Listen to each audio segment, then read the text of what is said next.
በረከት ገበሬዋ በድብቅ ሀገር ጥላ መውጣቷ ተሰማ። ሀገሬን ትቼ የትም አልወጣም ስትል የነበረችውና በፌዴራል ፖሊስ እየተፈለገች ያለችው በረከት እንዴትና በምን ተአምር ከሀገር ወጣች የሚለውን ሚስጥር ይዘነዋል። ወዲህ ደግሞ መቅደስ ደበሳይ ስለ ሴቶችና ስለ ባለትዳር ወንዶች የተናገረችው ንግግር ውዝግብ ፈጥሯል። የነገሩ መነሻ የድምፃዊት ዘቢባ ግርማ ትዳር መሆኑ ደግሞ ነገሩን አባብሶታል። ዘቢባ ባሌን ቀምታኛለች የምትለዋ ሄለን ማናትም? እውነታውስ ከማን ጋር ነው የሚለውንና የዘቢባ ግርማ ባለቤት ልጆችን ይንሳኝ ብሎ እየማለ የሰጠውን ምላሽ ይዘነዋል። ከሄለን ጀርባ ያለውን ልብ ሰባሪ ታሪክም ታደምጡታላችሁ። እናንተ ብቻ እንደተለመደው ላይክና ሰብስክራይብ የሚለው ነጭና ቀይ ቀለሞችን መታ እያደረጋችሁ አብራችሁኝ ጥቂት ዝለቁማ። ከሚስቴ ራስ ላይ ወረጂ ይሄን አበባ እንደዚህ ይዤ ነበር የጠበኩት። ከሰሞኑ የድምፃዊት ዘቢባ ግርማ ባለቤት ኢሳያስን በሚመለከት ከባድ የውዝግብ ማዕበል ተነስቷል። ሄለን ሊያገባይ በገዛው ሱፍ ዘቢባን አገባት ማለቷ ብዙዎችን አነጋግሮ የነበረ ሲሆን ወሬውም የዘቢባን ደጅ አንኳኩቷል። ነገሩ እንዲህ ነው። ይህች ሴት በሶሻል ሚዲያ ዘቢባ ግርማ ባሌን ቀምታኛለች ስትል በተደጋጋሚ ጊዜ ትደመጣለችም።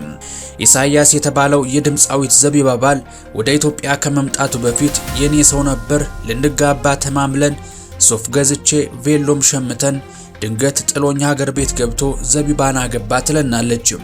ከሰሞኑ የጉዳዩን አሳሳቢነት የጨመረው ደግሞ ያ ተገዛ የተባለውን ቬሎ ከተቀመጠበት አውጥታ ከእንባዋ ጋር እየታገለች ኢሱ ይሄን ቬሎ አስታወስከው ትለዋለችም። እኔን ልታገባኝ በገዛው ሱፍ ዘቢባን አገባሃት እያለች አንዴ በሳቅ ደግሞ በሐሳብና በትዝታ ጭልጥ እያለች የብዙዎችን ቀልብ ገዛችም። ጉዳዩም ከሶሻል ሚዲያ አልፎ ከነዘቢባ ግርማ ቤት ደረሰም። የዘቢባ ባለም እሳት ለብሶ እሳት ጎርሶ ምላሽ ሊሰጥ ብቅ አለም። ኢሳያስ ዘቢባን አግብቶ ወደ ኢትዮጵያ ሲመጣ ሌላ ጮኛ እንዳለው ተደርጎ የተወራው ወሬ የሳምንታት ወሬ ስለመሰለው ነገሩን ንቆት ዝም እንዳለ፣ ሆኖም ግን ወሬው እስካሁን እንደቀጠለና እስከ ቬሎ ግዢ ታሪክ ድረስ መሄዱ እንዳሳሰበው መጥቀስ ሴትዮዋን ጭራሽ እንደማያውቃት ተናገረም። አንቺ አይደለሽም የቀማኝ ፖሊስ ነው። አንቺም ተጠንቅቀሽ ወረቀት አለመኖሩ። ኢሳያስም ነገሩ በማህበራዊ ሚዲያ ሲዞር እውነቱን ለማረጋገጥ ደውሎ የጠየቀው አንድም ሰው እንደሌለ ተናግሯል። ልጆችን ይንሳኝ ሴትዮዋን አላውቃትም በማለት በህይወቱ አይቷት የማያውቃት ሴት ቬሎ ገዝታ እሱን የገዛው ማለቷ እንዳስደነገጠውና ነገሩ ዕለት ዕለት እውነት እየመሰለ መምጣቱ እንዳሳሰበው ገልጿል። የማያውቃት ትልቅ ሴትዮ ስሙን እያነሳች ቤተሰቡን እየበጠበጠች እንደሆነም ተናግሯል።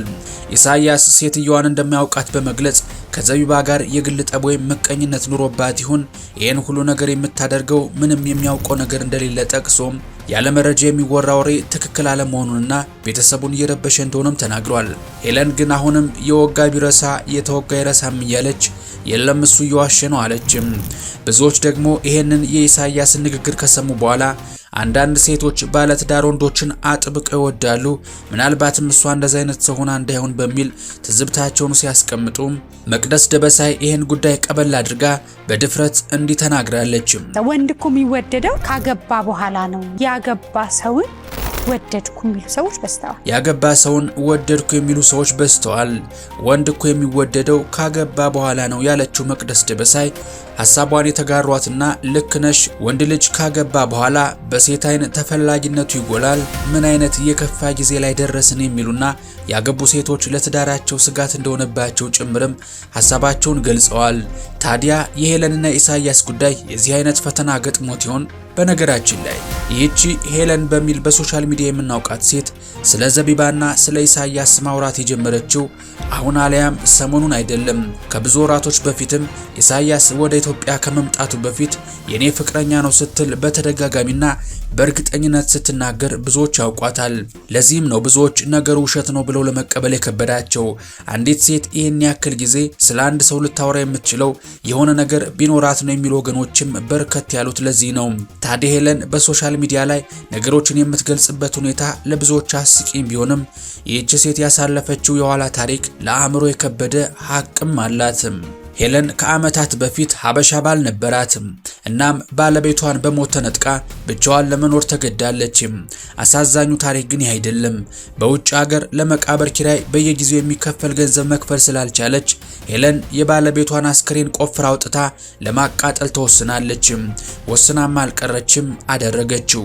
እሷ እንደምትናገረው የባሏ ቅሪት ማለትም አመድ በቤቷ እንዳለ ትናገራለች።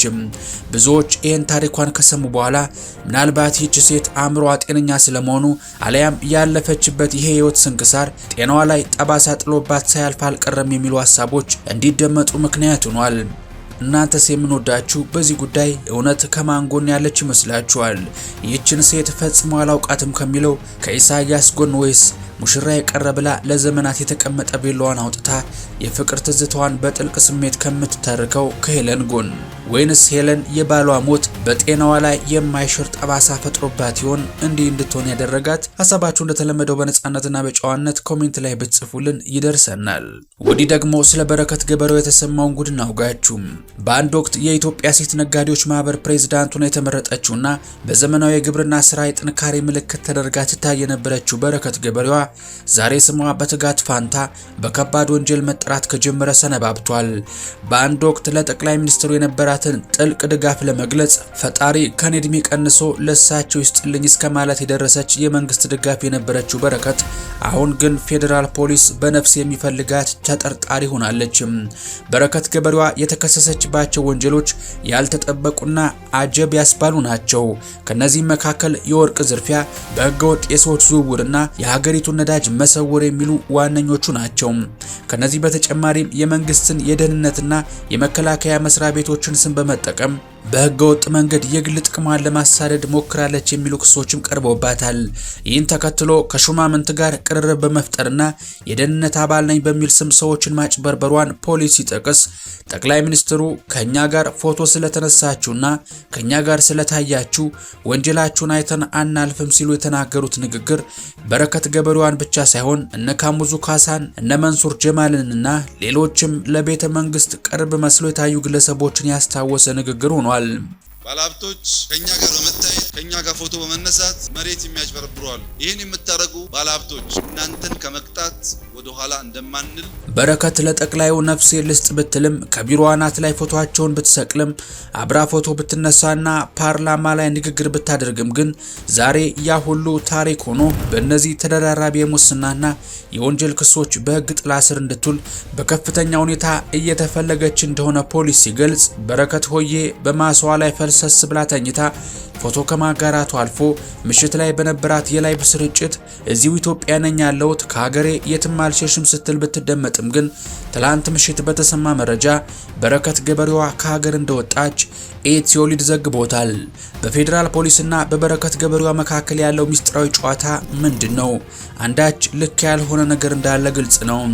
በቅርቡ ታስራ የተፈታችን ተጠርጣሪ ከሀገር ካልወጣች እንዴት አፋልጉ ሊል ቻለም? ሊያውም ቋሚ አድራሻና በርካታ ቢዝነሶች ያሏት። ይሄ ጥያቄ የመልሶች ሁሉ መገኛ ነው። ኢትዮሊድ የለም እውነቱ ወዲህ ነው ይለናል። በረከት ከሀገር ከወጣች ቆይታለች። ምንም እንኳን ማስዋ ላይ ጋደም ብላ ኢትዮጵያ እንዳለች ብታስመስልም ግንቦት አንድ ቀን በቀጥታ ስርጭት ገብታ በመስኮት ጨለማ የሆነ ሰፈር አሳይታ ኢትዮጵያ ነው ያለሁት፣ ፖሊስ ለምን እንደሚፈልገኝ አላውቅም፣ በቅጡ መጥሪያ እንኳን አልደረሰኝም፣ እኔም ጉዳዩን የተመለከትኩት እንደሌላው ሰው በሶሻል ሚዲያ ነው ብላ የነበረ ቢሆንም አሁን የተገኘው መረጃ እንደሚጠቁመው ግን የፖሊስ መግለጫ የወጣው በረከት ከሀገር ከሸሸች በኋላ ነው ይለናል የኢትዮሊድ ዘገባ። የቀጥታ ስርጭት ላይ በመገኘት ኢትዮጵያ ያለች አስመስላ የሰጠችው መግለጫም ሌላው የማታለያ ስልት እንደነበር አሁን ላይ እየተነገረ ይገኛል። በረከት በድንገት የናጠጠ ባለሀብት መሆኗ ከጀርባዋ ትልቅ እጅ እንዳለበት የሚጠቁም ነው የሚለው ዘገባው። ይህች ግለሰብ ይህንን ሁሉ ድርጊት ብቻዋን አልፈጸመችም የሚሉ አስተያየቶች በስፋት እየቀረቡ ሲሆን ከጀርባው ያለውን ዋና ተዋናይ የመለየት አስፈላጊነት አጽንኦት ተሰጥቶታል።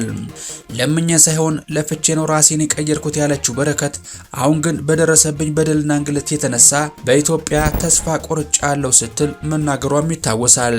የምንወዳችሁ ተመልካቾቻችን ለዛሬ ብታደምጧቸው ያልናቸውን ሁለት አንኳር ጉዳዮች በዚሁ ቋጨን። የምንወዳችሁ ጥንቅራችንን እስከ ማብቂያው ስለታደማችሁልን ላይክ ያለ ልባዊ ምስጋና እንጀባ እያልኳችሁ ቪዲዮውን ከወደዳችሁት ላይክ ማድረጋችሁ እንዳትረሱ።